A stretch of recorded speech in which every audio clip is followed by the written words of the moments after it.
Allora Carla, perché sei qui? Che fastidi c'hai? Allora, dottore, ho dolori sparsi però nella schiena.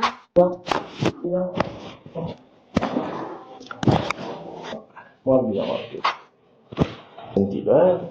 Stretching ne facciamo ogni tanto? No, negativo. Come sta andando? Tutto bene? Sì, sì, possiamo continuare. Dottore, ma cosa servono? No, questi servono a dare un input al sistema vascolare. Come vedi, come senti, fanno bombare dei tessuti, queste prime cariche. Serve a far defluire il sangue da sotto verso sopra. E inviano una luce infrarossi che serve a ridurre il freddo. Come va una ventilazione arteriale?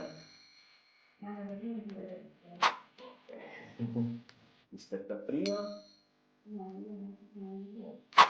ogni tanto ti fai vedere, fai lo stretching a casa e inizia la palestra. Va bene che sei iscritta, ci devi andare.